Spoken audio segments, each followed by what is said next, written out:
The Vanishing of David Cross, a man who walked into the woods and never came back. David Cross was a man of routine.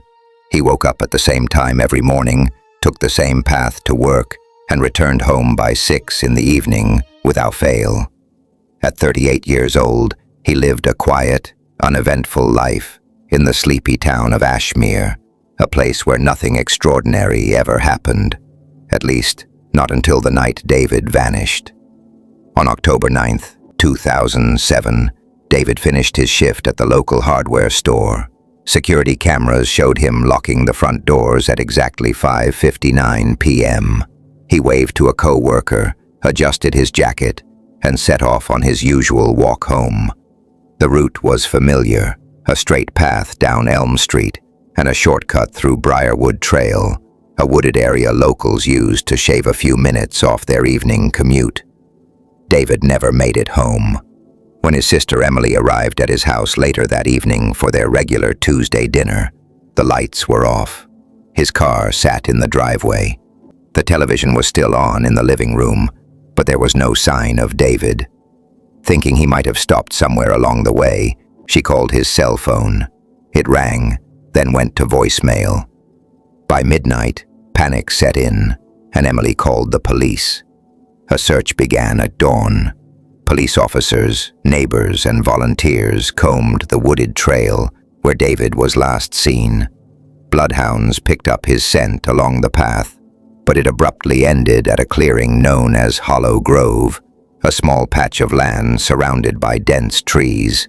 There was no sign of a struggle, no discarded belongings, not a single footprint leading out of the grove. It was as if David Cross had simply ceased to exist. In the days that followed, authorities conducted an extensive investigation. Helicopters scanned the forest canopy.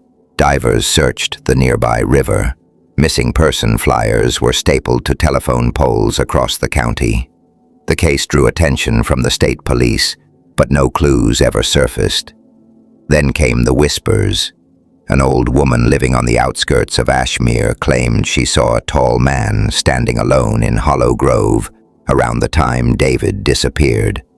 She said he wasn't moving, just staring straight ahead into the trees, even as the wind howled around him. Another man, a truck driver passing through late that evening, reported seeing a faint, flickering light deep in the woods. Neither sighting could be verified. Rumors soon took hold of the town. Some believed David was the victim of an opportunistic killer. Others spoke of the so-called Ashmere disappearances, a string of people rumored to have vanished in those same woods, going back decades. A few whispered about something ancient in the forest, something that called to certain people and took them. But no evidence ever surfaced, no remains, no personal effects. David's wallet. Today, the disappearance of David Cross remains one of the most unsettling unsolved cases in the region's history. The woods of Briarwood Trail grew over, the clearing at Hollow Grove now silent and overgrown with weeds.